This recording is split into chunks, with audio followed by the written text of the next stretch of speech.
Assalamu alaikum wa rahmatullahi ta'ala wa barakatuh. J'espère que vous allez bien et j'espère que vous m'entendez bien. Aujourd'hui, Inch'Allah, on va poursuivre dans le chapitre de la prière et on va parler de la prière que l'on fait en groupe ou bien de la prière que l'on fait en assemblée. Il y a certaines conditions que celui qui prie en étant dirigé derrière un imam doit respecter et c'est ce que nous allons voir aujourd'hui bi'ithnillahi ta'ala.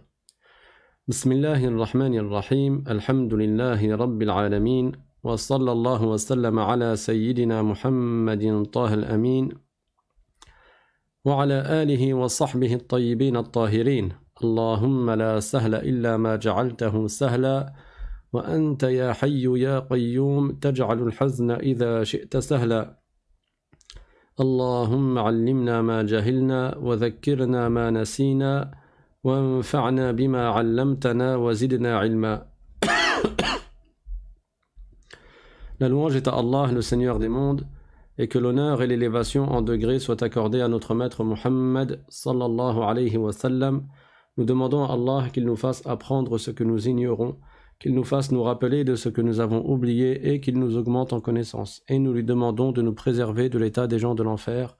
Et nous demandons à Allah qu'il nous accorde une intention sincère dans l'apprentissage de la science de la religion et qu'il nous accorde at-tawfiq, c'est-à-dire qu'il nous ouvre les portes du bien et qu'il fasse que l'on ait cette volonté et cette ardeur à lui obéir et à faire preuve de piété en accomplissant ce qu'il nous a ordonné et en évitant ce qu'il nous a interdit. Amin. Donc avant de commencer dans ce chapitre-là, qui est un sous-chapitre en fait, du grand chapitre de la purification et de la prière, je rappelle à ceux qui sont nouveaux, ceux qui viennent d'arriver sur cette chaîne, que nous donnons cours en fait tous les lundis, tous les jeudis, tous les samedis, et chacun de ces 3 jours c'est un sujet différent. Le lundi c'est sur la croyance musulmane, et c'est le sujet le plus important en islam. Le jeudi, c'est sur la prière, sur les adorations d'une manière générale, comment accomplir les choses que le prophète nous a enseigné d'accomplir. Et le samedi, ce sont des cours généraux d'explications de hadiths qui sont tirés d'un livre qui est réputé, qui est le livre de l'imam al-Nawawi, intitulé Riyadus Salihin, les jardins des vertueux. Donc là, on va commencer un sous-chapitre qui est la prière du ma'moum. En fait, là, quand tu pries en assemblée, comment tu fais quand tu pries derrière un imam? Pour ceux qui n'ont pas suivi les cours précédents, je vous invite à les réécouter ou à les écouter. Ils sont disponibles sur la chaîne YouTube. Vous pouvez aller dans la rubrique playlist, comme ça. Il y a une playlist qui s'appelle la purification et la prière, dans laquelle tous les cours traitant de ce chapitre-là, donc tous les cours du jeudi, sont répertoriés dans l'ordre. Comme ça vous facilitera pour pas être perdu, parce que là on rentre dans certains sujets qui sont assez précis. Il se peut qu'une personne qui n'ait jamais entendu comment on fait la prière, elle se sente un peu perdue en écoutant ce qui va être dit aujourd'hui. Mais tout de même, je vais pas rentrer dans beaucoup de détails. Je vais essayer de faire simple et concis pour qu'une personne qui écoute cela pour la première fois, elle puisse quand même arriver à suivre. Bismillah.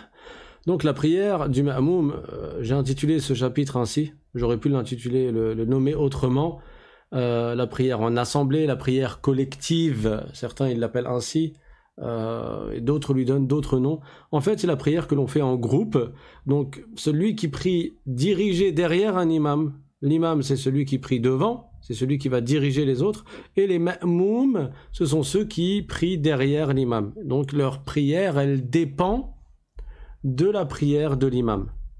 Ils ne prient pas tout seuls, mais ils font dépendre leur prière de celle de l'imam, et à partir de là, il y a des conditions à respecter pour que leur prière soit valable. Dans une prière qui est faite en groupe ou en assemblée, celui qui prie en dirigeant les autres est appelé imam. Quant à celui qui prie derrière un imam, il est appelé ma'moum. Et dans une même prière, il y a donc un seul imam, et il peut y avoir un ma'moum ou bien plusieurs ma'moum. Quand il va y avoir un seul ma'moum, il va se mettre à droite de l'imam, juste à côté de l'imam, un tout petit peu en retrait. Parce qu'il ne va pas se mettre sur la même ligne que l'imam et il ne va pas devancer l'imam comme nous allons voir, incha'Allah ta'ala. Donc, quand il n'y a qu'un seul ma'moum, donc la prière collective ou la prière en assemblée se fait à 2 personnes seulement, le ma'moum va se positionner à la droite, c'est ce qui est mieux de faire. Donc il se positionne à droite de l'imam et légèrement en retrait, de sorte à ce que les talons du ma'moum soient derrière les talons de l'imam. Par contre, à partir du moment où il y a 2 ma'moum ou plus, donc où on fait la prière à 3 ou plus que 3, alors dans ce cas-là, l'imam va être tout seul dans sa rangée et les ma'moum, ils vont se positionner une rangée en arrière, de sorte à pouvoir même se prosterner en étant derrière l'imam. Donc dès qu'il y a 2 ma'moum, là on forme une nouvelle rangée et on laisse l'imam tout seul dans sa rangée et donc on se met derrière l'imam. Après, s'il y a plus de monde, eh bien, on va former une 2e, une 3e, une 4e rangée, et ainsi de suite. Donc, il peut y avoir un seul ma'moum, et il peut y avoir plusieurs ma'moum, et le ma'moum doit respecter certaines conditions. Alors, pourquoi on parle de prière en assemblée, ou de prière collective, de prière en groupe? Parce que le prophète, sallallahu alayhi wa sallam, nous a incité à nous réunir et à nous rassembler pour prier ensemble. Alors certains savants ont dit que la prière en assemblée est un devoir d'ordre communautaire. C'est-à-dire qu'il faut qu'il y ait dans chaque ville des gens qui se réunissent dans un lieu public. Donc communément il y a les mosquées, dans un lieu qui est public. On ne parle pas d'une prière en assemblée qui est faite à la maison chez toi, juste toi et ta famille. Non, il faut qu'il y ait une prière dans chaque ville qui montre en fait les rites de la religion de l'islam. Et par conséquent, certains savants ont dit que c'était un devoir d'ordre communautaire. Ça veut dire que si personne ne le fait dans la ville, alors tous ceux qui sont concernés par cette obligation, ils tombent dans le péché. Tous ceux qui n'ont pas d'excuse pour l'avoir délaissé tombent dans le péché si personne ne l'a fait. Mais à partir du moment où il y a un groupe de gens qui accomplit cette obligation d'ordre communautaire, alors les autres ne tombent pas dans le péché, même s'ils ne sont pas venus pour faire cette prière en assemblée. Cette obligation d'ordre communautaire, elle concerne les hommes, elle ne concerne pas les femmes. Donc les femmes ne sont pas concernées par cette obligation. Le prophète sallallahu alayhi wa sallam a dit par ailleurs salatul jama'ati tafdalu ou bien afdalu min salatil fadhi bi 27 marra. Salatul jama'ati afdalu min salatil fadhi bi 27 marra. C'est-à-dire que la prière qui est faite en groupe, elle a plus de récompenses que la prière qui est faite individuellement. Combien de fois plus de récompenses? 27 fois plus de récompenses dans une version du hadith, et dans une autre version du hadith, il a été rapporté 25 fois plus de récompenses. Donc c'est beaucoup. Même quand tu pries chez toi, le fait de prier en assemblée, le fait de prier avec ta famille, te fait gagner 27 fois plus de hasanat que de prier tout seul. Donc il y a une grande incitation en islam à s'unir dans les actes d'adoration et notamment dans la prière, à faire la prière en assemblée. Après, bien entendu, il y a des détails. Certaines prières, comme on vient de voir, c'est un devoir d'ordre communautaire de les prier en assemblée, et il s'agit des 5 prières quotidiennes, les 5 prières prescrites, les 5 prières obligatoires, le subh, le dhuhr, le asr, le maghrib et le isha. Et celles auxquelles on doit accorder le plus d'attention dans le fait de prier en groupe, dans le fait de prier en assemblée, c'est la prière du subh, puis la prière du isha, puis la prière du asr. Donc les prières, en d'autres termes, ce sont là il s'agit des 3 prières que les gens ont tendance à ne pas prier en assemblée. Déjà la prière du subh, beaucoup de gens dorment à ce moment-là.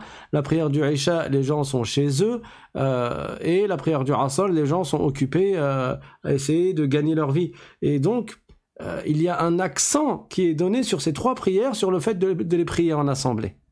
Le prophète sallallahu alayhi wa sallam, dans un hadith, il a dit que le fait de prier la prière du isha en assemblée, c'est semblable au fait d'avoir accompli la moitié de la nuit dans des adorations, dans des prières. C'est comme si tu avais fait des prières de surérogatoire pendant la moitié de la nuit. T'imagines toutes les récompenses? Eh bien, le fait de prier la prière du isha en assemblée te fait gagner des récompenses semblables au fait d'avoir prié et d'avoir veillé la moitié de la nuit.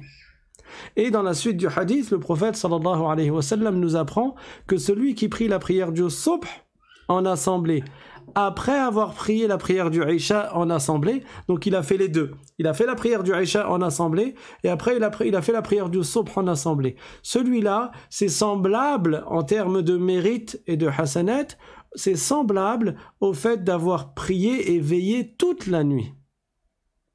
Donc si tu fais la prière du Isha en assemblée, après tu vas dormir, tu vas te coucher, et après tu te lèves pour le subh et tu fais la prière du subh en assemblée, tes récompenses sont similaires, elles sont semblables au fait d'avoir prié toute la nuit. Voilà pour la prière du subh et la prière du Isha. Et bien entendu, en ce qui concerne la prière du Asr, vous vous rappelez le verset du Coran, « Hafidhu ala as-salawati was-salati al-wusta wa qumu lillahi qanitin » Donc Dieu nous ordonne dans ce verset de nous attacher à accomplir les prières, et particulièrement la prière du Asr, la prière du milieu de la journée qui est la prière du Asr. Donc ne délaissons pas, habituons-nous à prier en assemblée et habituez vos familles à prier en assemblée. Toi qui es un papa ou toi qui es une maman, il t'incombe d'éduquer tes enfants de la sorte. Si vous-même qui êtes des parents, vous priez chacun de votre côté, comment vont suivre vos enfants? Comment vos enfants vont grandir? Non, il est important d'habituer vos enfants à prier en assemblée, même quand vous priez à la maison. C'est pas chacun ne prie pas tout seul dans sa chambre et à des horaires différents, mais habituez votre famille à prier en assemblée. Vous attendez que tout le monde fasse ses ablutions et après vous priez tous en assemblée. Donc, le ma'moum doit, comme on a dit, respecter certaines conditions, et c'est ce que nous allons voir, Inch'Allah. Premièrement, on met l'intention de prier derrière l'imam. Ça veut dire que quand tu pries en assemblée, tu dois ajouter dans l'intention, lorsque tu entres dans la prière, tu mets l'intention de prier derrière l'imam. Alors oui, tu peux mettre l'intention un peu après, même après avoir dit Allahu Akbar, mais le mieux, c'est de mettre, d'ajouter cette intention au moment où tu dis Allahu Akbar avec le reste de ton intention. C'est-à-dire que tout comme tu vas avoir dans ton cœur l'intention de faire, par exemple, la prière du Dhahr, eh ben, au moment où tu as cette intention-là, tu as en même temps l'intention de la faire en assemblée, de la faire jama'atan, c'est-à-dire en groupe, de la faire de manière collective, ou de prier derrière un imam. Toutes ces phrases-là, elles expriment la même intention, qui est l'intention de faire la prière en groupe. D'accord? Donc, il est indispensable de faire la prière en assemblée avant de suivre l'imam. Tu ne vas pas suivre l'imam alors que tu n'avais pas pour objectif de suivre l'imam. Et tu suis l'imam après avoir eu l'intention justement de suivre l'imam. Et le mieux, en dehors de la prière du vendredi, entre autres, le mieux c'est de mettre cette intention dans la takbiratul ihram en même temps que tu mets ton intention de prier telle ou telle prière. Pourquoi j'ai dit en dehors de la prière du vendredi? Parce que dans la prière du vendredi, c'est indispensable de mettre l'intention à ce moment-là, au moment de dire Allahu Akbar, et tu ne peux pas retarder l'intention de prier en assemblée après avoir dit Allahu Akbar dans la prière du vendredi. Donc gardez en tête que le mieux dans tous les cas, habituez-vous à avoir l'intention de prier derrière l'imam au moment où vous dites Allahu Akbar, en même temps que vous mettez l'intention de faire telle ou telle prière. Ensuite, parmi les conditions, il y a le fait de ne pas devancer son imam dans l'emplacement. Tu pries derrière l'imam au sens propre et au sens figuré. Tu pries derrière l'imam, c'est-à-dire que tu te mets derrière lui. Tu ne vas pas te mettre devant lui. Si tu devances ton imam au niveau de l'emplacement, alors ta prière n'est pas valable selon l'imam Shafi'i. Donc tu dois être derrière lui. Si tu te mets vraiment sur la même rangée que lui, c'est déconseillé. Le mieux, c'est d'être à l'arrière. Et ce qui est pris en considération, c'est les talons, c'est pas les orteils. Donc, en considérant ses talons lorsqu'il est debout, et quand tu es assis, tu prends en compte l'arrière des fesses. Si tu devances ton imam dans l'emplacement, alors la prière est annulée.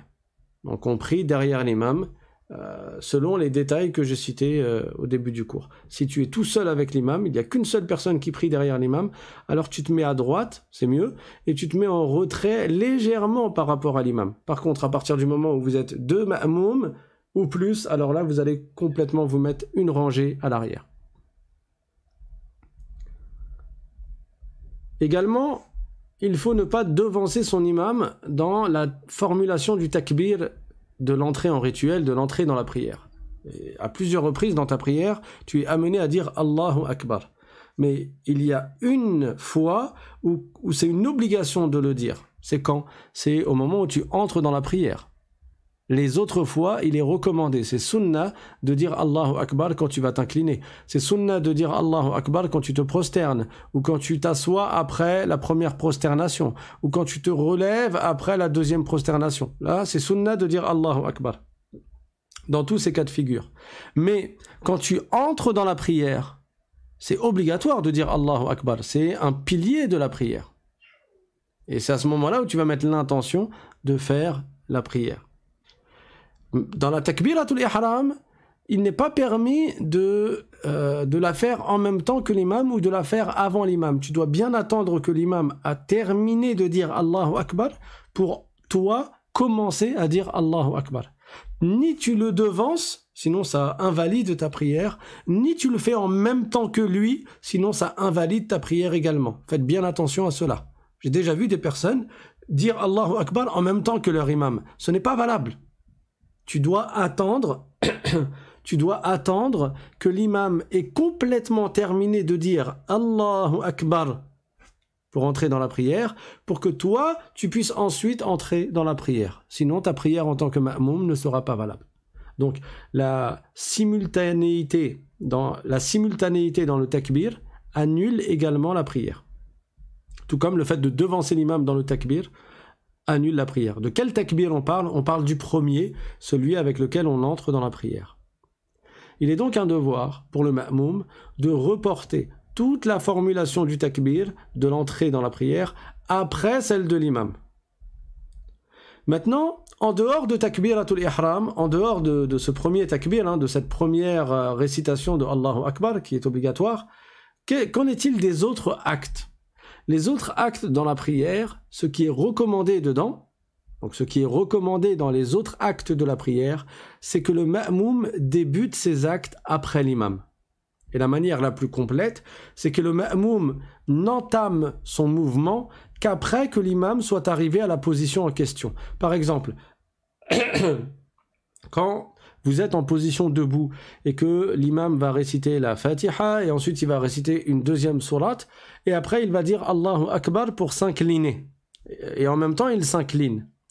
Alors, c'est déconseillé de s'incliner en même temps que l'imam. C'est quoi le mieux? C'est d'attendre que l'imam il ait commencé l'inclination pour ensuite toi t'incliner. Et c'est quoi ce qui est encore mieux que cela? C'est que tu attendes que l'imam se soit complètement incliné pour commencer à t'incliner. Donc tu attends vraiment que l'imam ait fini son mouvement avant de commencer ton mouvement. Et c'est pareil pour le redressement après l'inclination. Et c'est pareil pour la prosternation. Parce que là encore, il y a des gens qui commencent à se prosterner avant que le front de l'imam ne touche le sol. Quand ils se prosternent. Dès qu'ils voient l'imam, il est parti vers la prosternation, eux, ils commencent déjà à se prosterner. Là, ça n'est pas haram, ça n'est pas interdit, mais qu'est-ce qui est le mieux à faire? C'est d'attendre que ton imam soit arrivé à la position suivante pour commencer à faire ton mouvement. Et pour ce qui est de la formulation de Amin, c'est un cas exceptionnel, on en a déjà parlé précédemment, là, c'est recommandé de le faire simultanément avec l'imam. Donc, il y a trois situations différentes. La première, c'est takbiratul ihram, le fait de dire Allahu Akbar pour entrer dans la prière. Là, il est un devoir de le faire complètement après l'imam, après que l'imam ait fini de le faire, de le dire. Le deuxième cas, la deuxième situation, c'est tous les autres actes qui sont autres que Amin, autres que la récitation de Amin après la Fatiha. Et pour tous ces actes-là, c'est recommandé. C'est pas obligatoire, mais c'est recommandé de le faire après l'imam. Et c'est déconseillé de le faire en même temps que l'imam. Et la troisième situation, c'est le fait de dire Amin après la Fatiha. C'est recommandé de le faire en même temps que l'imam. C'est bien de réciter, de dire Amin en même temps que l'imam. Bien entendu, le cours il sera disponible sur YouTube, donc si c'est la première fois que vous entendez ces choses-là, n'hésitez pas à réécouter. Et dans la description de la vidéo, le texte sera disponible, Inch'Allah Ta'ala. Il vous suffit de cliquer sur le lien du support et vous aurez accès au fichier du texte pour pouvoir relire et réviser. Et imprimer si vous le souhaitez. Également, on ne devance pas l'imam d'un pilier gestuel tel que l'inclination ou la prosternation. Cette anticipation est interdite. Devancer d'un pilier, c'est vraiment le devancer d'un pilier complet. Et c'est quoi un pilier complet? Par exemple, si l'imam est debout, il est en récitation de la Fatiha ou de la deuxième sourate, et le ma'moum qui est derrière l'imam, il est censé attendre l'imam, qu'il s'incline pour s'incliner derrière lui. Imaginons que le ma'moum s'incline avant l'imam. Là, il n'a pas encore devancé l'imam d'un pilier complet, parce que l'inclination n'est pas encore terminée. Là, il a devancé l'imam d'une partie d'un pilier. Mais ça n'est que si le ma'moum commence à se relever de son inclination, il commence à entamer le redressement, que là on dit qu'il a terminé l'inclination complètement. Et le fait de faire toute l'inclination avant l'imam, ceci est interdit. Ça revient à devancer l'imam d'un pilier gestuel. D'accord? Donc, je reprends. Si le ma'moum s'incline avant l'imam, ce n'est pas encore haram. Ce n'est pas encore interdit. C'est déconseillé. Par contre, si le ma'moum, il se relève de l'inclination, il commence à se relever de l'inclination, là, ça veut dire qu'il a vraiment fini le pilier de l'inclination, alors que l'imam est encore debout. Il aura alors devancé l'imam d'un pilier gestuel et c'est interdit, c'est haram. Mais ça n'annule pas la prière. C'est haram, mais ça n'annule pas la prière. Donc il faut bien faire attention quand tu es ma'moum d'attendre que l'imam fasse des mouvements pour les faire après lui. Puisque justement tu le suis, tu es dirigé par l'imam, donc tu attends que l'imam fasse les choses avant toi. Par exemple, faire l'inclination alors que l'imam est debout, puis relever la tête de l'inclination alors que l'imam est toujours debout. Dans ce cas-là, on a dit que c'était interdit. C'est un exemple du fait de devancer l'imam d'un pilier gestuel. En revanche, si le ma'moum fait l'inclination alors que l'imam est encore debout, puis il attend l'imam en position d'inclination, jusqu'à ce que l'imam fasse l'inclination, alors là on dit qu'il a commis un déconseillé, mais il n'a pas commis de péché, comme je viens de l'expliquer. Autre point, ne pas devancer l'imam de deux piliers gestuels. Tout à l'heure, on a parlé du fait de devancer l'imam d'un pilier gestuel et on a dit que c'était haram. C'était interdit, mais ça n'annulait pas la prière et on a expliqué ce qui était visé par le fait de le devancer d'un pilier gestuel. C'est-à-dire un pilier complet. C'est-à-dire qu'on a fait le pilier et on a commencé à le quitter. Maintenant, on va voir le fait de ne pas devancer l'imam de deux piliers gestuels. Et ceci a lieu si le ma'moum fait l'inclination, par exemple, puis il quitte l'inclination, il se redresse en position debout, puis il entame la descente pour la prosternation. À partir du moment où il a entamé la descente, il commence à descendre vers la prosternation. Alors qu'est-ce qu'on dit? On dit qu'il a terminé le pilier de l'inclination et qu'ensuite il a terminé le pilier du redressement. Alors que l'imam il est toujours debout en position initiale. Dans ce cas-là, il aura devancé l'imam de deux piliers gestuels et ceci annule la prière. Vous comprenez? Donc l'imam il est toujours debout en train de réciter la deuxième sourate après la Fatiha par exemple, et là le ma'moum il décide de s'incliner et après il se redresse et après il quitte le redressement, il va vers la prosternation. Là il aura devancé l'imam de deux piliers gestuels et ceci annule la prière du ma'moum. L'imam, lui, il continue sa prière, il y est pour rien. Mais le ma'moum, sa prière est annulée. Parce que si tu pries dirigé derrière un imam, bah, tu dois suivre l'imam. Là, on a fini tout ce qui concerne le fait de devancer l'imam. Maintenant, on va voir les points dans lesquels le ma'moum, il est en retard par rapport à l'imam. Donc, parmi les choses que nous devons tenir compte si on est ma'moum, si on prie en assemblée derrière un imam, il y a ne pas prendre du retard par rapport à l'imam de 2 piliers gestuels sans excuse. Comme dans le cas où l'imam fait une inclination, hein, comme tout à l'heure, hein, sauf que dans ce cas-là, c'est l'imam qui passe devant et le ma'moum qui attend toujours debout. Donc, comme dans le cas où l'imam, il fait l'inclination, ensuite, il se redresse, donc il a fini le premier pilier qui est le pilier de l'inclination, et donc il se redresse en position debout, puis il entame la descente pour la prosternation. Là, il aura fait 2 piliers, le pilier de l'inclination et le pilier du redressement. Tout cela alors que le ma'moum est encore debout. Ceci annule la prière. Laquelle prière? La prière du ma'moum, parce qu'il devait suivre l'imam. Donc le ma'moum, sa prière est annulée s'il n'y a pas d'excuse. J'ai mis en gras ici le sans excuse. Parce que si le ma'moum a une excuse, alors sa prière n'est pas encore annulée. Elle n'est pas annulée après un retard de 2 piliers gestuels. Par contre, la prière du ma'moum est annulée s'il prend un retard de plus de 3 piliers longs, même avec excuse. Plus de 3 piliers longs, c'est énorme, hein. Alors, il y a des exemples que les savants ont cités. Là, volontairement, je n'ai pas voulu les noter. Inch'Allah, peut-être quand on reverra ce chapitre de manière plus détaillée. Comme là, j'ai conscience qu'il y a des personnes qui sont vraiment toutes nouvelles. Prenez déjà ces informations-là. Et Inch'Allah, en maîtrisant cela, ce sera déjà bien. Donc, le résumé de tout cela, c'est de suivre l'imam. Voilà. Ni tu le devances, ni tu es en retard. Quand il s'incline, tu t'inclines après lui. Quand il se redresse, tu te redresses après lui. Quand il se prosterne, tu te prosternes après lui. Quand il s'assoit, tu t'assois après lui, et ainsi de suite. Et comme ça, c'est bon. Donc, s'il prend un retard de plus de 3 piliers longs, même avec une excuse, la prière du ma'moum est annulée. Il y a quoi comme excuse? Selon l'imam Shafi'i, il y a le fait que le ma'moum récitait lentement la Fatiha. Et du fait qu'il récite lentement la Fatiha, il n'a pas fini de réciter la Fatiha que l'imam s'est incliné. Ensuite, l'imam s'est relevé. Ensuite, l'imam est parti en prosternation. Ensuite, l'imam s'est assis. Ensuite, et ainsi de suite. Et tout cela, alors que le ma'moum, il ne fait pas exprès, mais il a une certaine lenteur dans la récitation de la Fatiha. Ça, c'est une excuse que de réciter la Fatiha et d'avoir une lenteur dans la récitation de la Fatiha.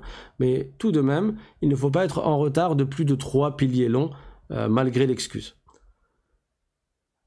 Pourquoi j'ai dit selon l'imam Shafi'i? Parce que dans les autres écoles les plus connues, on ne récite pas la Fatiha derrière l'imam. Puisque la récitation de l'imam, elle vaut pour récitation pour le ma'moum. Elle vaut comme récitation pour le ma'moum.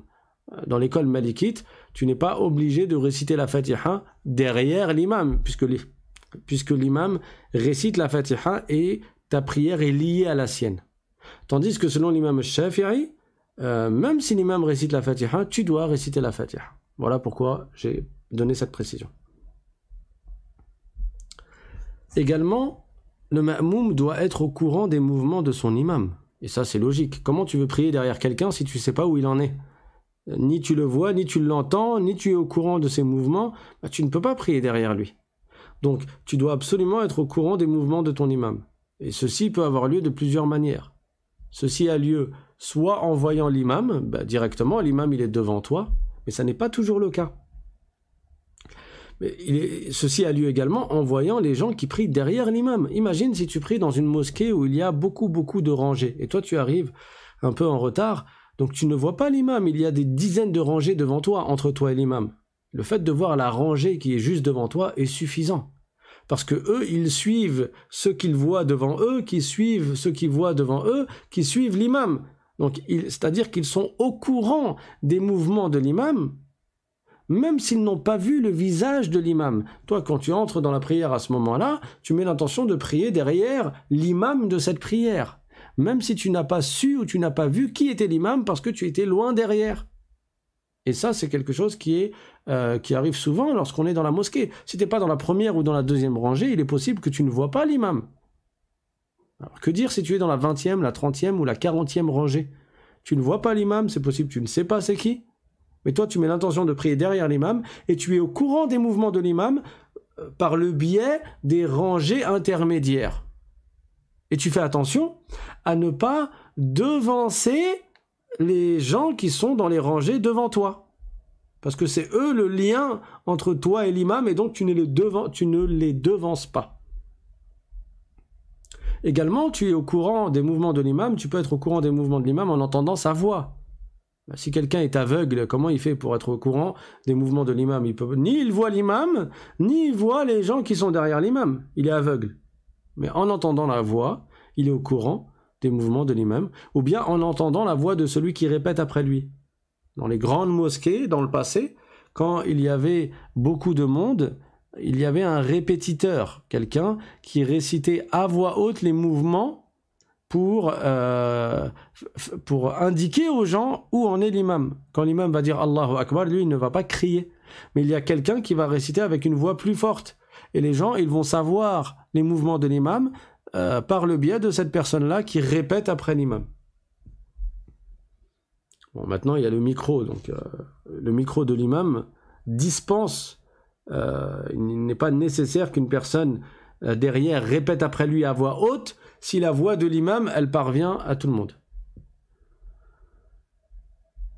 Également, on ne dépasse pas, il faut ne pas dépasser entre l'imam et le ma'moum la distance de 300 coudées, sauf s'ils sont réunis dans une mosquée.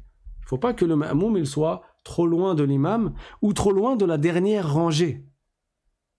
Ou trop loin de la dernière rangée s'il y a plusieurs rangées.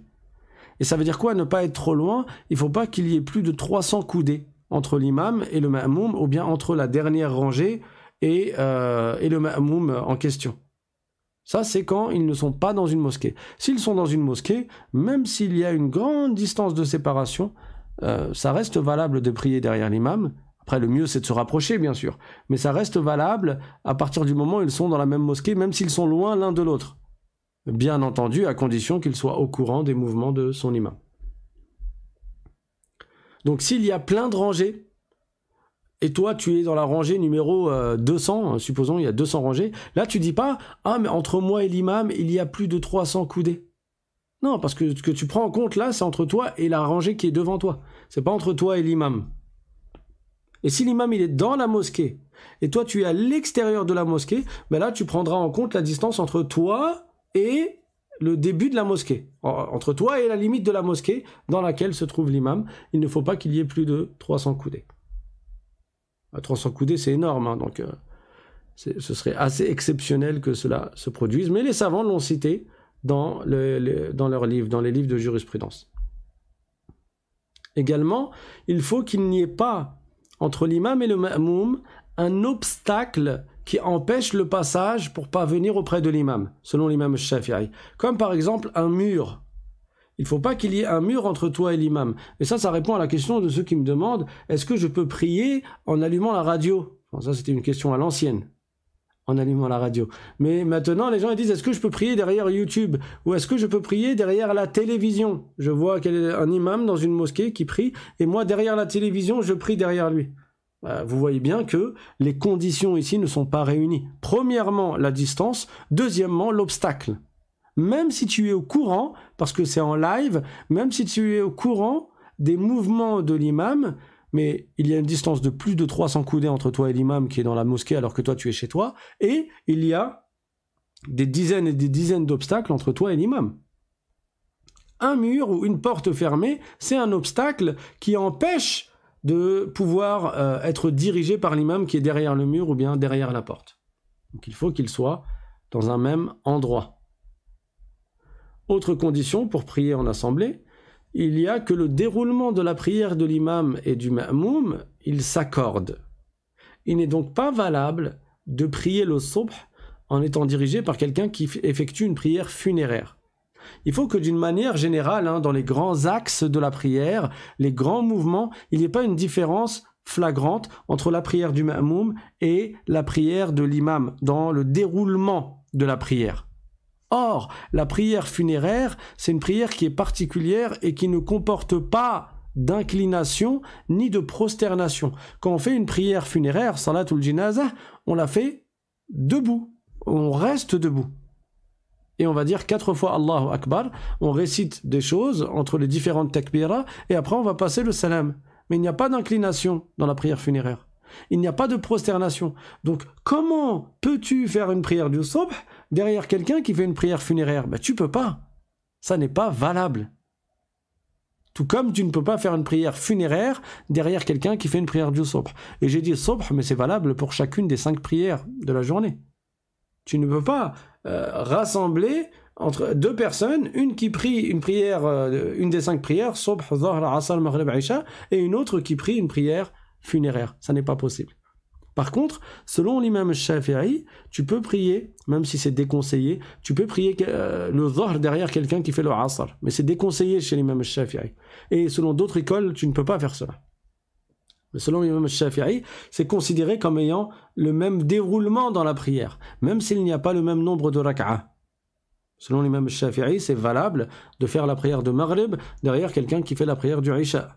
Parce que le déroulement des actes est le même si ce n'est pas le même nombre de rak'a. Et après, bien sûr, ils ont précisé comment tu fais quand ça n'est pas le même nombre de rak'a. Mais c'est déconseillé.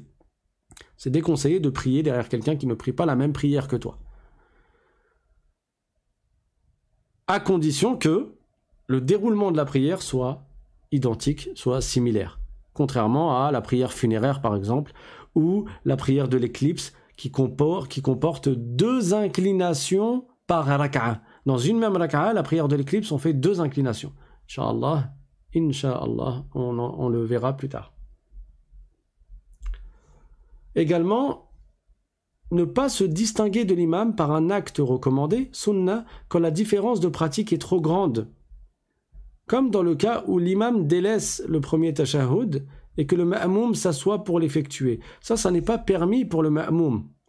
Le premier tashahhud, j'ai déjà précisé que c'était un acte recommandé. Alhamdulillah. Quand une prière fait 3 rak'a ou bien 4 rak'a, à partir du moment où elle fait plus de 2 rak'a, alors on s'arrête dans la deuxième rak'a, après la deuxième prosternation, on s'assoit. Après la deuxième prosternation de la deuxième raka'a, on s'assoit et on fait le premier tashahhud. Il n'est pas obligatoire, mais il est fortement recommandé. C'est une sunnah mu'akkada. Ça veut dire que c'est vraiment, il y a une insistance dans l'accomplissement de cet acte-là. C'est fortement recommandé. Mais si l'imam, il l'a délaissé, il a oublié de le faire et il s'est levé. Là, le ma'moum, il doit suivre l'imam parce qu'il prie dirigé par l'imam. Après, à la fin de la prière, il y aura ce qu'on appelle la prosternation de l'oubli ou de la distraction, sujud ou sahu, et on fera un cours sur cela, incha'Allah ta'ala. Mais à ce moment-là, au moment du premier tashahhud, le ma'moum, il ne reste pas assis en disant « Ah, ben l'imam, il l'a oublié, mais moi, je vais le faire. » Parce que là, ça marque une grande différence entre l'imam et le ma'moum, et c'est une sunnah. Donc le ma'moum ne va pas faire cette sunnah si l'imam l'a délaissé. Par contre, je vous avais parlé précédemment d'une sunnah qui consiste à s'asseoir après la deuxième prosternation et avant de se lever. Quand tu passes de la première à la deuxième raka'a et que tu es dans ta deuxième prosternation, qu'est-ce que tu dois faire? Tu dois te relever, te mettre debout pour aller à la deuxième raka'a. On a dit que c'est recommandé de faire ce qu'on appelle jilsatul istiraha, c'est-à-dire que tu t'assois pour te reposer un petit instant avant de reprendre et de te relever complètement. Cette position assise-là, qui est très courte, même si l'imam ne le fait pas, le ma'moum peut la faire. Pourquoi? Parce que c'est un acte recommandé dont la différence de pratique n'est pas grande. Si l'imam le délaisse et le ma'moum le fait, la différence elle est très légère. Et donc, le ma'moum peut le faire même si l'imam ne l'a pas fait. Ensuite, j'ai écrit « En revanche ». Si l'imam effectue le premier tashahhud et que le ma'moum le délaisse délibérément, sa prière n'est pas annulée car il est passé d'une obligation à une autre obligation. Alors ça, je voulais vous l'effacer. Inch'Allah, je vous l'expliquerai plus tard. Comme je vous ai dit, il y a des personnes qui sont nouvelles, donc on va rester sur ce qui vient d'être dit et je ne vais pas rentrer dans trop de détails pour pas que ce soit confus dans le cœur ou dans l'esprit de ceux qui entendent ces informations-là pour la première fois. Donc, Inch'Allah, ce rajout-là que j'ai fait, mais Je voulais l'effacer, j'ai oublié de l'effacer, subhanallah. Je vous l'expliquerai plus tard. Il n'est pas valable qu'une personne de sexe masculin ait pour imam une personne de sexe féminin. Alors, vous avez vu des coups de pub ou de propagande parfois dans certains médias, ils essayent de mettre en avant quand dans une mosquée, des personnes essayent de changer les lois de l'islam, tout simplement, au nom de je ne sais quoi. Donc sachez que les savants ont précisé que une femme peut faire la prière derrière un homme et un homme ne peut pas faire la prière derrière une femme. Pourquoi? Il y a une sagesse en cela. Allah crée toutes choses selon une sagesse et les lois de Dieu, il y a une sagesse dans chacune d'entre elles. Nous, ce qui nous incombe, c'est de suivre l'enseignement du prophète Mohammed sallallahu alayhi wa sallam parce qu'on sait qu'il est véridique en tout ce qu'il a porté à notre connaissance et en tout ce qu'il nous a transmis de la part d'Allah subhanahu wa ta'ala. Maintenant, certaines des pratiques que le prophète nous a enseignées, on en connaît la sagesse, et d'autres pratiques que le prophète nous a enseignées, on n'en connaît pas la sagesse. Mais que l'on connaisse ou pas la sagesse, on doit se soumettre à la loi d'Allah subhanahu wa ta'ala parce qu'on sait que Allah crée toutes choses selon une sagesse et qu'Allah a légiféré ces lois-là avec une sagesse. Et les lois, elles ne sont pas insensées, elles ne sont pas dénuées de sens et elles ne sont pas dénuées de sagesse. Certaines choses, on connaît la sagesse. Par exemple, le fait de rompre les relations avec les proches parents, c'est interdit parce que ça va blesser tes proches parents. Si tu arrêtes de les visiter, tu ne vas jamais les visiter, cela va blesser leur corps, cela va blesser leur cœur. Et donc, c'est interdit. Voilà, tu connais la sagesse. Et d'autres choses, tu ne connais pas la sagesse. Pourquoi dans chaque raka'a, tu vas faire une inclination et 2 prosternations? Pourquoi? Pourquoi c'est dans le deuxième tashahhud que l'on va, ou plutôt pourquoi c'est dans la deuxième raka'a que l'on va réciter le premier tashahhud et pas dans la troisième raka'a? Pourquoi la prière de Subh elle fait 2 raka'a et elle n'en fait pas 3? Pourquoi la prière du Isha elle en fait 4, elle n'en fait pas 5? On ne connaît pas la sagesse de chaque élément qui nous a été enseigné, qui nous a été rapporté du prophète sallallahu alayhi wa sallam, mais on croit au prophète et on sait qu'il est véridique. Et on témoigne de sa véracité. On témoigne qu'il est l'envoyé de Dieu. Et donc, on ne fait pas preuve de rébellion ou on n'essaye pas de remettre en doute ou de remettre en question ce que l'on sait comme provenant du prophète Mohammed sallallahu alayhi wa sallam. Parce que celui qui s'oppose à ce que le prophète Mohammed sallallahu alayhi wa sallam a dit, en sachant que c'est le prophète qui l'a enseigné, ben celui-là se sera opposé à l'islam. Et donc, il n'a rien à voir avec l'islam. Même s'il appelle ce qu'il fait du réformisme, ou il l'appelle comme il veut, dans tous les cas, ben ça devient une nouvelle religion s'il ne fait pas comme le prophète sallallahu alayhi wa sallam a enseigné de faire. Et dernier point, il est permis à la personne pubère d'avoir pour imam un enfant. Bien sûr, un enfant qui a la distinction, qui a le tamyiz, le discernement. Et bien que, en priorité, c'est la personne pubère qui est imam. Donc le mieux c'est que de mettre en tant qu'imam la personne qui est pubère, mais ça reste valable de faire la prière derrière un enfant. Et chez l'imam Shafi'i, une femme, donc elle peut faire la prière derrière un homme et elle peut faire la prière derrière une femme. Tandis qu'un homme, il ne peut faire la prière que derrière un homme. Et avec cela, on a fini le chapitre de la prière du ma'moum, c'est-à-dire les conditions que le ma'moum doit réunir lorsqu'il prie derrière un imam pour que sa prière soit valable. Ça fait longtemps qu'on n'a pas fait de séance de questions-réponses. On va laisser quelques minutes, incha'Allah ta'ala. Comme ça, si vous avez des questions, vous les écrivez dans le chat et j'essaierai d'y répondre bi'iznillahi ta'ala. Walhamdulillahi rabbil alamin. Wa sallallahu wa sallam ala sayyidina Muhammadin taha al-amin. وعلى آله وصحبه الطيبين الطاهرين وآخر دعوانا أن الحمد لله رب العالمين. Alors, en ce qui concerne les questions, je vois qu'il y a des questions qui ont été posées pendant le cours. Alors je le répète, essayez de ne pas poser les questions pendant le cours, parce que moi je ne peux pas les lire, puisque je suis en train de lire le texte que je vous explique. et des personnes peuvent être distraites en lisant vos questions sans avoir la réponse, et donc en ne se concentrant plus sur le cours. Donc laissez vos questions pour la fin du cours, Inch'Allah ta'ala.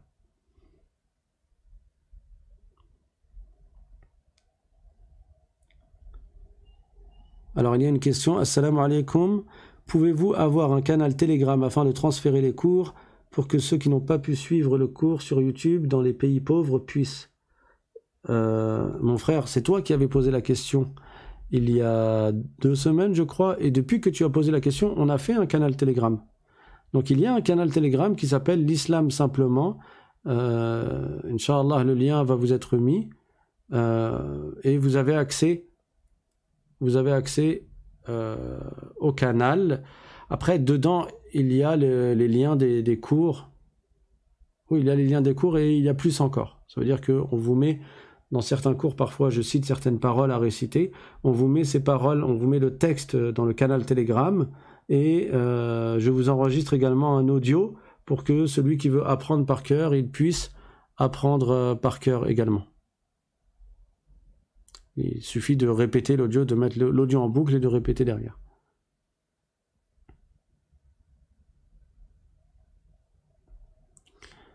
Alors il y a une question, si on récite lentement la Fatiha, peut-on s'arrêter de la réciter pour ne pas être en retard? Alors, selon les Malikites, tu ne la récites pas du tout et tu suis ton imam. Selon les Shafi'ites, en fait, tu vas la réciter jusqu'à un certain point. De sorte à ne pas être en retard de plus de 3 piliers longs. Et c'est le point que je voulais pas rentrer dans les détails dedans. Mais là, tu vas me faire entrer dedans du coup. Donc, ça veut dire quoi 3 piliers longs? 3 piliers longs, en fait, les savants, certains savants plutôt, ont répertorié les piliers en 2 catégories, les piliers courts et les piliers longs. Et ce n'est pas tous les savants qui ont donné ce que je vais dire là. Donc, le fait d'être debout lorsqu'on récite la Fatiha, c'est un pilier long. L'inclination, c'est un pilier long.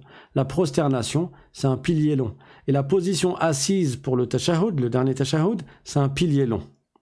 Voilà les 4 piliers longs dans les piliers gestuels.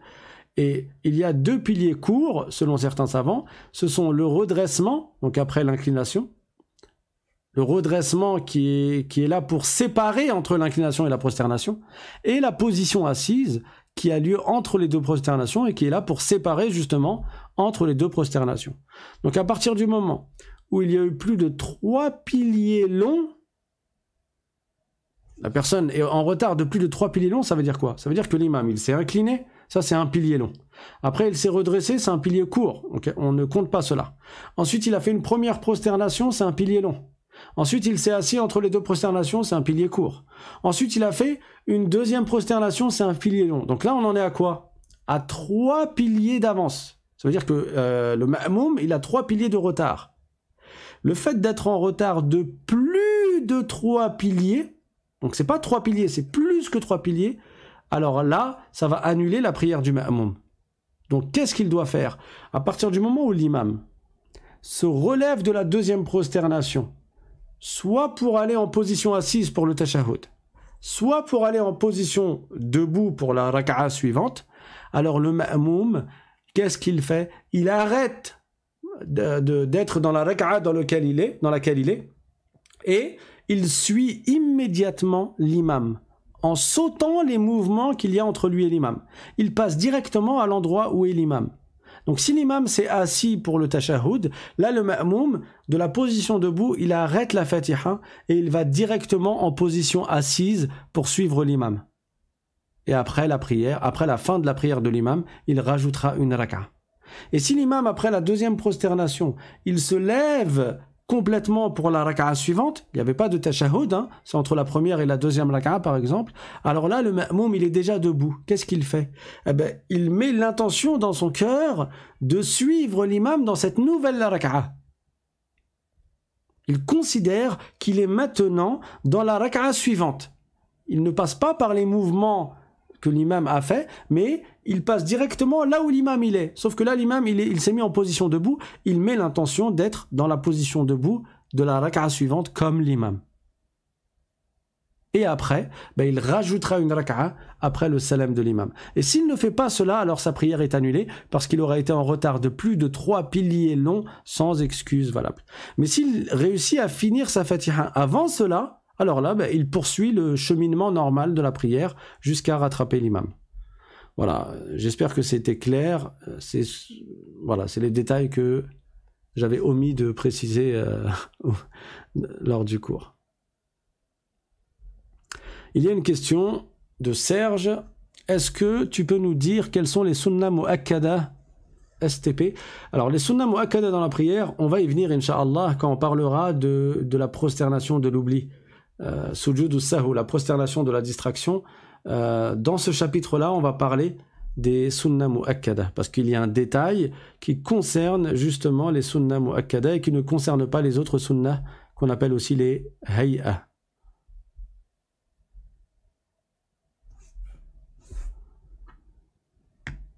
Alors,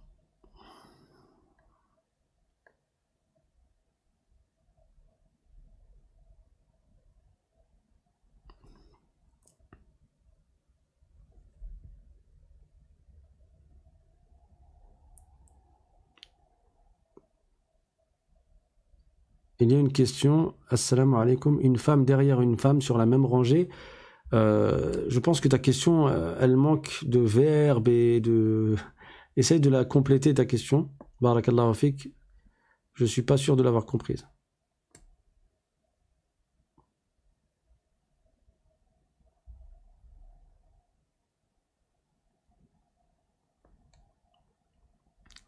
Alors, question, est-ce que c'est possible de faire la prière à côté d'une femme quand elle dirige? Merci. Alors oui, en ce qui concerne les hommes, ce que je vous ai dit tout à l'heure, c'est que quand on prie en assemblée, Salat al-Jama'a, à partir du moment où il y a deux ma'moum, alors l'homme il se met tout seul dans une rangée. Ça c'est quand ce sont des hommes. Ou quand il y a un homme et c'est des femmes bien entendu, mais c'est des femmes qui sont derrière lui. Mais s'il n'y a que des femmes et c'est une femme qui fait l'imam, dans ce cas-là, les autres femmes vont se mettre en retrait par rapport à la femme qui fait l'imam, mais sans être une rangée derrière.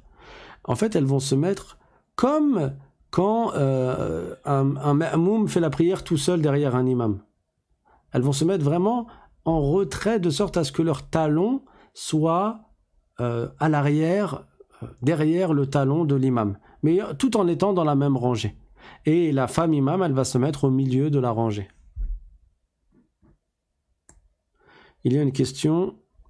Assalamu alaikum, wa alaikum salam. Comment combattre le waswas durant la prière, surtout pour celui qui a peur de faire des erreurs et qui n'a personne pour le corriger? Barakallahu fik.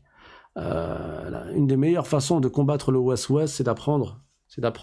Parce qu'il y a deux choses qui provoquent le waswas, selon ce qu'ont dit certains savants. Une des deux choses, c'est l'ignorance dans la science de la religion, et l'autre, c'est un problème au niveau du cerveau, et là, ça nécessite de se soigner. Mais l'ignorance est une grande cause de waswas. Bien sûr, il y a d'autres causes qui mènent au waswas. Le fait d'être souillé constamment avec des impuretés, ça ramène le shaitan, ça attire le shaitan, et par conséquent, ça provoque. Ça peut être une cause de waswas. Ceux qui ne se purifient pas, ceux qui ne font pas l'istinja. Le prophète sallallahu alayhi wa sallam a aussi dit dans un hadith, il a dit dans le sens que le fait d'uriner dans l'endroit où tu prends ta douche,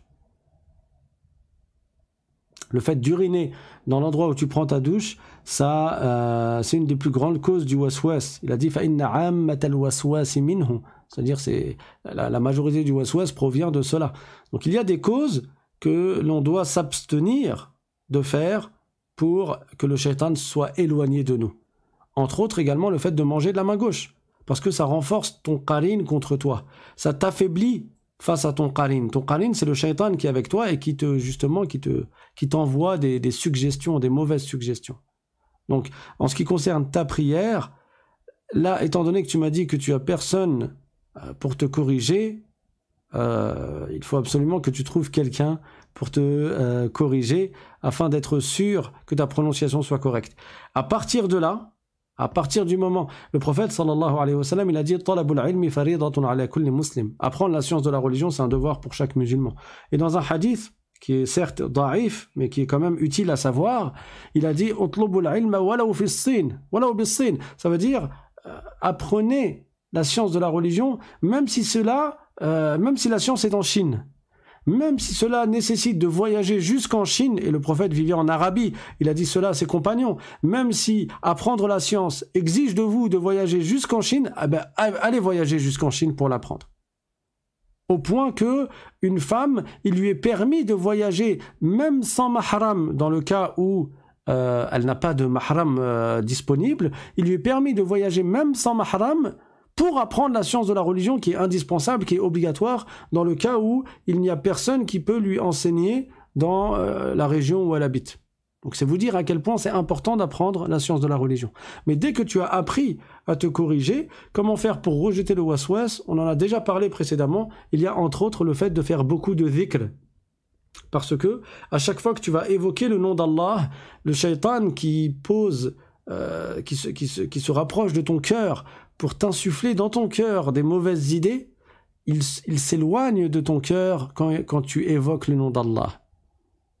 Et entre autres, parmi les paroles qui sont fortes contre le waswas, il y a le fait de réciter Allahu Allahu Rabbi la ushriku bihi shay'a maintes et maintes fois, moult fois. Tu récites cela toute ta journée. Allahu Allahu Rabbi la ushriku bihi shay'a. Allahu Allahu Rabbi la ushriku bihi shay'a. Et ainsi de suite. Et ça, c'est bien contre le waswas, incha'Allah ta'ala.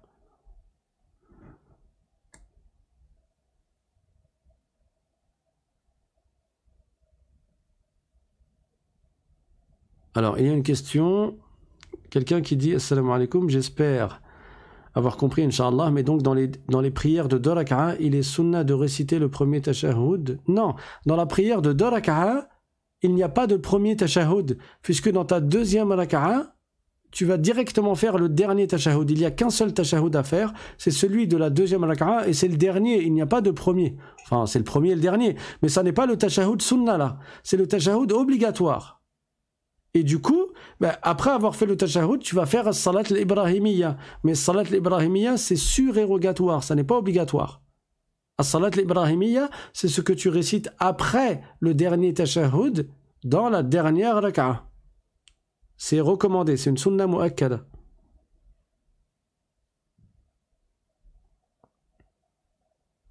Il y a une question. Assalamu alaikum. Si l'on prie dans les grandes mosquées pendant Ramadan, parfois il y a une grande distance entre nous et l'imam. Comment savoir si c'est bon? Tant que tu es dans une mosquée, même s'il y a une grande distance entre toi et l'imam, c'est valable à partir du moment où tu es au courant des mouvements de ton imam.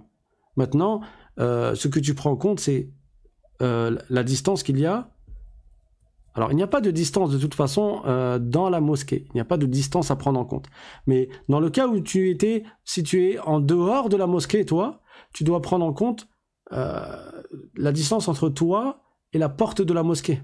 Toi et l'entrée de la mosquée. Et si les rangées, elles sortent jusqu'à l'extérieur de la mosquée, alors c'est la distance entre toi et la dernière rangée. C'est pas entre toi et l'imam dans ce cas-là. C'est entre toi et la dernière rangée. Mais si toi et l'imam, vous êtes dans la même mosquée, alors il n'y a pas une condition de distance. Même si tu es loin de l'imam, à partir du moment où tu es au courant des mouvements de l'imam, c'est valable.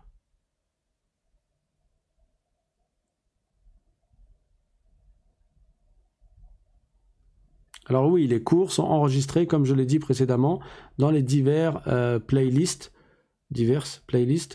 qui sont dans la chaîne YouTube. Il y a une rubrique qui s'appelle Playlist. Si vous voulez prendre que les cours sur la croyance, vous les avez tous ensemble réunis dans la playlist Tawhid ou bien croyance musulmane. Si vous voulez les cours sur la purification et la prière, ils sont dans une seule et même playlist. Et si vous voulez des cours sur les jardins des vertueux, ils sont également dans une playlist. Il y a une question, peut-on faire une prière en assemblée pour rattraper une prière? Oui. Oui, si toi et ton mari, par exemple, vous ne vous êtes pas réveillés pour le subh et vous vous réveillez après le subh, vous faites la prière de subh, de rattrapage en assemblée.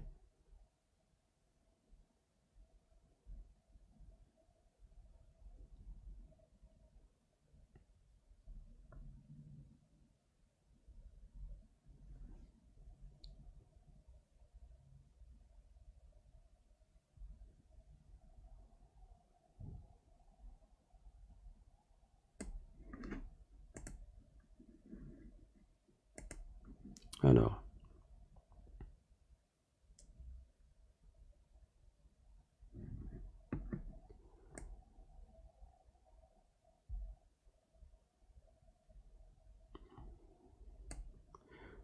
Alors, il y a une question que je crois qu'on m'avait déjà posée, mais je m'étais rendu compte de la question après la fin du cours.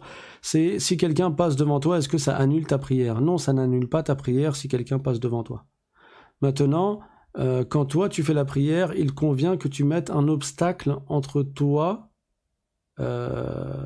Il convient de mettre un obstacle devant toi. Et cet obstacle, il doit réunir certaines conditions. Si tu as un mur ou un poteau, bah, tu vas faire en sorte qu'il y ait le poteau devant toi. Et sinon, tu mets devant toi un obstacle qui est pas plus loin de toi que 3 coudées et qui est haut d'au moins 2 tiers d'une coudée.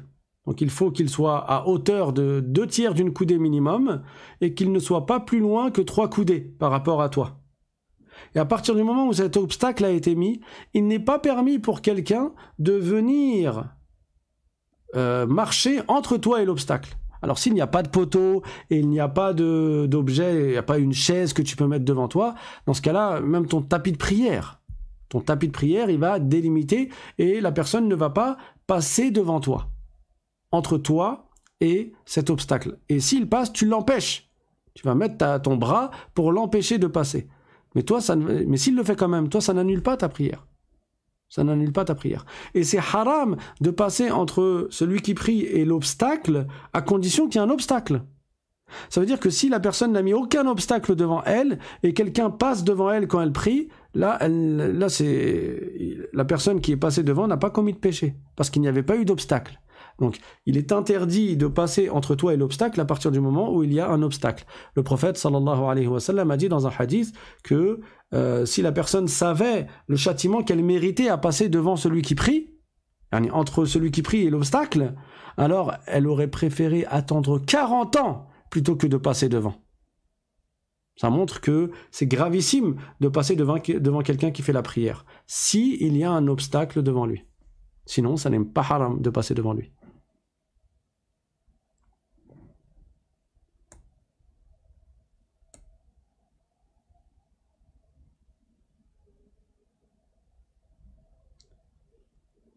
Comment trouver la playlist? Tu vas sur YouTube et sur YouTube, il y a une rubrique, je ne sais plus comment elle s'appelle, et à droite, il y a écrit vidéo. Et après, à droite, donc à vidéo, ça veut dire que si tu cliques dessus, tu vas trouver toutes les vidéos en vrac. Mais si tu cliques à droite de vidéo, il y a écrit playlist. Et là, quand tu cliques dessus, bah, tu vas avoir justement comme des chapitres, des blocs de vidéos, ou plusieurs vidéos qui sont toutes réunies à chaque fois sous un même titre.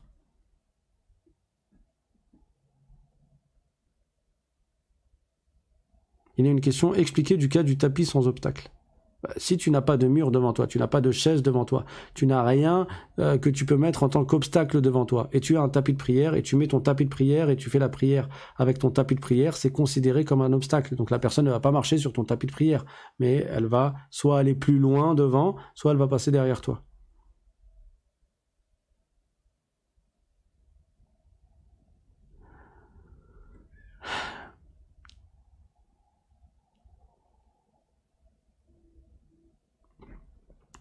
Il y a une question, si le ma'moum, pour éviter de se retrouver en retard de plus de 3 piliers longs, peut-il se détacher de la prière en assemblée? Alors selon l'imam Shafi'i, oui, il peut faire cela. Il peut mettre l'intention dans son cœur de ne plus prier en assemblée, et à partir de là, sa prière ne dépend plus de celle de l'imam. Et par conséquent, il continue sa prière comme il veut, à l'allure qu'il souhaite. Voilà, on va s'arrêter là, Inch'Allah. Elle était un peu longue, cette séance de questions-réponses. Barakallahu fikum. Je vous donne rendez-vous samedi, bi'idhnillahi ta'ala, pour poursuivre dans l'explication du hadith des 3 hommes qui étaient enfermés et bloqués dans la grotte. Walhamdulillahi rabbil alamin. Wa sallallahu wa sallam ala sayyidina Muhammad wa ala alihi wa sahbihi at-tayyibin at-tahirin. Subhana rabbika rabbil izzati amma yasifun. Wa salamun ala al-mursalin. Walhamdulillahi rabbil alamin. Wassalamu alaykum wa rahmatullahi ta'ala wa barakatuh.